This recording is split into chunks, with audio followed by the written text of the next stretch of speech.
নমস্কাৰ, মই ৰঞ্জন চৌধুৰী।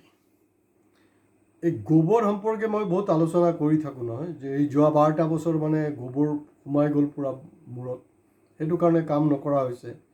মানে যিমানেই বিফল হওক বিজেপি চৰকাৰ, হিমন্ত বিশ্ব যি খুচি বদলামি কৰি থাকক, তাৰপিছতে ভোট দিছে, মোদীয়ে কৰক, যি খুচি কৰি থাকক, কোনো অসুবিধা নাই, দিছে। কিন্তু নহয়, এইটো হ'লগৈ এটা নেৰেটিভ। যদি আপুনি এইটো মূৰত মানে মানে ব্ৰেইনত যদি আপোনাৰ গোবৰটো ভৰাই দিয়া হয়, তেতিয়া তাৰ বিপদজনক ছাইডবিলাক হ'লগৈ সেইবিলাক ছাইড এফেক্ট। কাৰণ ব্ৰেইনতো ব্ৰেইন থাকিব লাগিব ন, তাততো আৰু গোবৰ সোমালে মুস্কিল হ'ব, তো গোবৰ সোমালে এনেকুৱাই হ'ব আৰু উপায় নাই। কিন্তু হয়, আজি মই যোনটো আলোচনা কৰিবলৈ গৈ আছোঁ, এয়া হ'লগৈ গোবৰৰ যে উপকাৰিতা। কাৰণ আমি যেতিয়া গৰুৰ ৰচনা লিখিছিলোঁ, চাব খুব সময় প্ৰথম 1-2টা লাইনতে আছিলে এনেকুৱাকৈ যে গৰু গৃহপালিত জন্তু, খুব উপকাৰী, তাৰ গোবৰ সম্পৰ্কে খুব কমকৈ লিখিছিলে। হয়তো আজি যদি গৰুৰ ৰচনা নতুনকৈ কৰে, তেতিয়া হয়তো গোবৰ সম্পৰ্কে বহুত বেছি বহলাই ক'ব। আৰু মোৰ কনফিডেঞ্চ আছে, মই কিন্তু গোবৰৰ ওপৰত থিচিছ লিখিব পাৰিম দেই। তো কথাটো হ'লগৈ এনেকুৱা, চাওক, খুব সীমিত মানুহৰ হাততে আপোনাৰ ঘৰ আছিলে। আগততো ঘৰ তেনেকৈ নাছিলে নহয়, ক'ত আছিলে ঘৰ কওকচোন বাৰু? খুব সীমিত মানুহৰ। কাৰণ ভাৰতবৰ্ষৰ সৰহভাগ মানুহ মানে ৰাস্তাটোতে মানে আছিলে আৰু ঘৰত, সেইটোৱে তাহাঁতৰ। আৰু উপায় নাই, কি কৰিব। কিন্তু এইটোতো মানে যোৱা 70টা বছৰ মানে কংগ্ৰেছে লুণ্ঠন কৰিলেতো, তাৰ কাৰণে ঘৰ নাই। এতিয়া মোদী চাহাবে কৈছিলে যে 2022ৰ ভিতৰত আমি প্ৰতিজন ভাৰতীয় নাগৰিকক যাৰ ঘৰ নাই, মোৰ অৱশ্যে ঘৰ নাই, আপোনালোকে বিশ্বাস কৰে নকৰে মই নাজানো, মই ভাড়াঘৰতে থাকোঁ, মোৰ ঘৰ নাই। তো কৈছিলে যে প্ৰতিজনে ঘৰ পাব বুলি। আকৌ দেখা গ'ল যে তাতো বিভিন্ন ধৰণৰ ক্ৰাইটেৰিয়া, আৰু ক্ৰাইটেৰিয়াৰ মতে মই পাব লাগে, যদি মই মানে একদম অনেষ্টলি মই মোৰ কনফেছ কৰোঁ। কিন্তু দেখা গৈছে ঘৰ চৰবিলাক যিবিলাকৰ মানে খুব ধনী, একদম বিল্ডিং আছে, চাহ বাগান আছে, গাড়ী ঘোঁৰা বহুত কিবা কিবি, তাহাঁতি আকৌ ঘৰ চৰ পাইছে। এতিয়া এই যে ঘৰবিলাক বনায়, ঘৰবিলাক লৈ আপোনাৰ বিভিন্ন ধৰণৰ বিতৰ্ক আছে, যে এইবিলাক কিবা কমিশ্যন খায়, কনষ্ট্ৰাকশ্যনটো ভাল হোৱা নাই। একো নাই, কোনো টেনশ্যন নল'ব সেইটোৰ কাৰণে। চিম্পুল কথাটো হ'ল যে আপুনি যেতিয়া নতুনকৈ ঘৰখন সাজিব নহয়, অতদিনে আপুনি কংগ্ৰেছৰ সময়ৰ পৰা কি ব্যৱহাৰ কৰিছে? আপুনি বালি আৰু চিমেণ্ট লগত মানে য'ত য'ত প্ৰয়োজন আপুনি গিটিটো দিছে। কিন্তু এতিয়া যেতিয়া ঘৰটো বনাব, আপুনি ঘৰ বনাওঁতে কিন্তু আপুনি তাত গোবৰ মিহলাই ল'ব। গোবৰ যদি মিহলাই লয়, তেতিয়াহ'লে তাৰ এডভান্টেজটো কি আছে? হয়, এই যে গছ ৰোপণক লৈ যে বিভিন্ন ধৰণৰ বিতৰ্ক হৈ আছে, এইটোলৈ আচলতে বিতৰ্কৰ একোৱেই নাই। মই সেইটো পাৰ্টটো নিশ্চয় শেষলৈ ক'ম যে গোবৰৰ তাতো এটা ভূমিকা আছে। কথাটো এনেকুৱা, আপুনি সেইটোক এটা সংমিশ্ৰণ বনাওক, তাৰ এটা যোনটো হ'ব, এই জবৰদস্ত। আপুনি এই যে আপোনাৰ যে সেই টাইলছবিলাক যে অলপ আঁতৰি যায় নহয়, কিবা ধৰি লওক আৰ্থকুইক হ'ল, বা ক্ৰেক হৈ যায়, এনেও মানে আমাৰ মাটিটো অলপ কিবা কাৰণত বহি গ'ল, সেই সমস্যাবিলাক নাই। আৰু যদি আপুনি আৰ্থকুইক ফ্ৰী আপুনি বিল্ডিং বনাবলৈ আছে, তেতিয়াহ'লে সেই বিল্ডিঙত কিন্তু এনাদাৰ 15-20% হয়, এক্সট্ৰা ইনভেষ্টমেণ্ট হৈ যায় আপোনাৰ।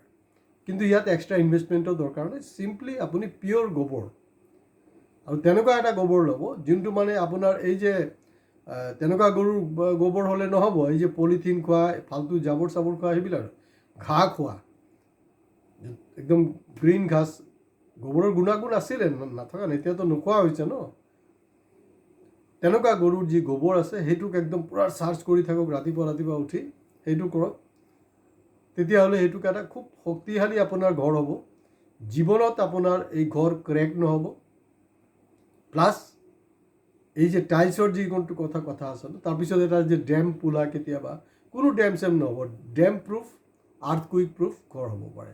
আৰু চৰকাৰী আঁচনি যিবিলাক আছে, গতিকে মই হিমন্ত বিশ্ব শৰ্মা আৰু মোদী ডাঙৰীয়াক এটা আহ্বান জনাইছোঁ, এই ফৰ্মুলাটো আপোনালোকে ইউজ কৰিব পাৰে।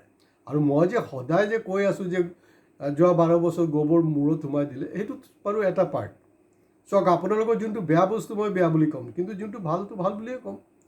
এতিয়া গুৱাহাটীত বিতৰ্ক ষ্টাৰ্ট হৈছে গছ পুলিক লৈ। কাৰণ কি আছিলে সেইটো?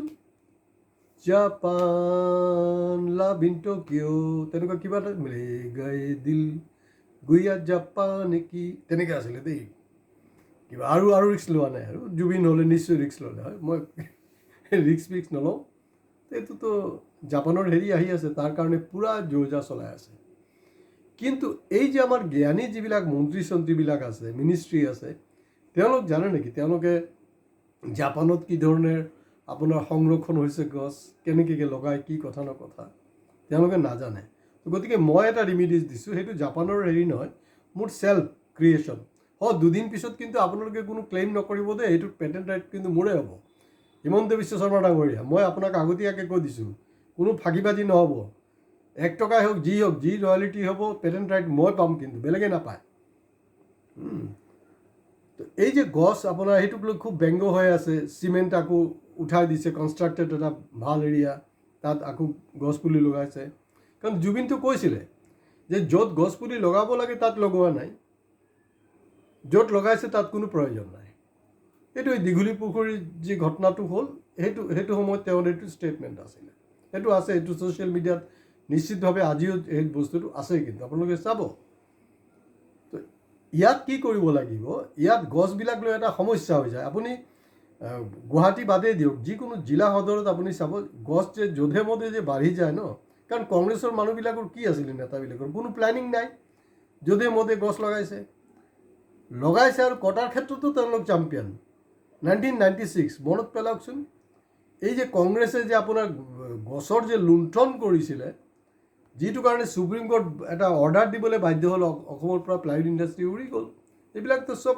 কংগ্ৰেছৰ পাপৰ ফলটো কি কৰিম আমি উপায় নাই আমি ভুগিবই লাগিব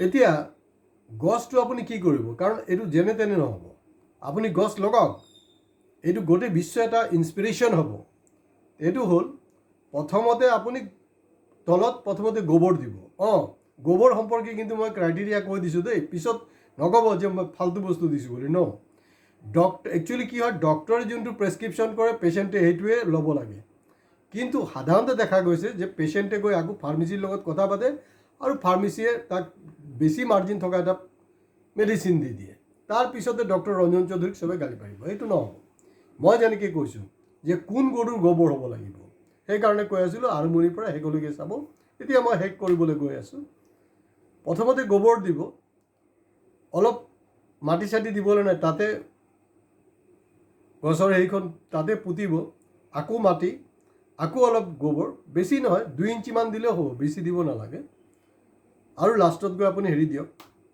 মাটি দিয়ক সেইটোত কি হ'ব গছখন যেনে তেনে বৃদ্ধি নহ'ব এই যে আকৌ এটা কংগ্ৰেছৰ সময়ত আছিলে নহয় এই গছ আপোনাৰ একদম হেৰি পোষ্টত গৈ পাই যায় কাৰেণ্টৰ পোষ্ট বহুত বিপদ হৈছে বহুত মানুহ মৰিছে নহয় কংগ্ৰেছৰ সময়ত সেইটো কৰক তাত কি হ'ব মানে গছজোপা যিমানটো বাঢ়িব লাগে মানে তাত পাব নালাগে তাহাঁতৰ মানে সেই গাছৰ লগত এটা কানেকশ্যন আছে য'ৰ পৰা কাৰেণ্টৰ লাইনটো গৈছে ন ঠিক তাৰ ওপৰত কেতিয়াও ক্ৰছ নকৰে কাৰণ সেইটো হ'ল কি যে গোবৰৰ কৰিশ্মা প্লাছ এনেই যেনে তেনে যে এইটো বাঢ়ি যায় তাৰ শাখা প্ৰশাখা সেইটো নহ'ব এইটো খুব ছিষ্টেমেটিকেলি হ'ব গোটেই বিশ্ব চাই থাকিব আমাৰ গুৱাহাটীতে এইটো এটা বঢ়িয়া এটা পৰ্যটনৰ স্থান হ'ব পাৰে গছ চোৱাৰ কাৰণে কাজিৰঙা চাৰিঙীৰ দৰকাৰ নাই তাতে চাওক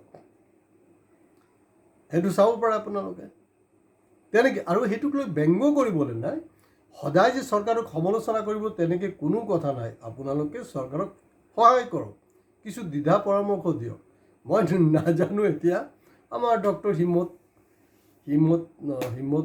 হিমন্ত বিশ্ব শৰ্মা পাহৰিও যাওঁ ন বহুত হিম্মতালা মানুহটো ইণ্ডিয়াৰ আটাইতকৈ পাৱাৰফুল মানুহ তেওঁ এই ফৰ্মুলাবিলাক লওক আৰু মই চিৰিয়াছলি কৈছোঁ কোনোবা নাভাবিব যে মই জোকছ কৰি আছোঁ বোলো চাব এই বস্তুবিলাক এই যে ক'লোঁ ন কাৰণ ইউটিউব এটা চাব এইটো এটা ইণ্টাৰনেশ্যনেল ফ'ৰাম এটা প্লেটফৰ্ম বেলেগ ৰাষ্ট্ৰই কিন্তু মোৰ নিচিনা একজন আনাৰীৰ বস্তুটো কেচ কৰি ল'ব যদি ভাৰত চৰকাৰ অসম চৰকাৰে এই পইণ্টছবিলাকক গুৰুত্ব নিদিয়ে চাব ৰাছিয়া আমেৰিকা তেওঁলোকে পটকৈ কেচ কৰি ল'ব বস্তুটো আৰু তেওঁলোকে ষ্টাৰ্ট কৰিব তেওঁলোকে তেতিয়া ক্লেইম কৰিব যে সেইটো আমাৰ পেটেণ্ট ৰাইট আমাৰে হয় গতিকে আজি ইয়াতে শেষ কৰিছোঁ ভিডিঅ' ভাল লাগিছে না বেয়া লাগিছে সেইটোৰ লগত মোৰ মতলব নাই কিন্তু কিছু গুৰুত্বপূৰ্ণ বিষয় আছে সেইবিলাক আপোনালোকে চিন্তা কৰিব ভিডিঅ' শ্বেয়াৰ কৰা, লাইক কৰা, কমেণ্টছ কৰাৰ লগত প্লিজ আপোনালোকে ছাবস্ক্ৰাইব কৰিবলৈ নাপাহৰিব।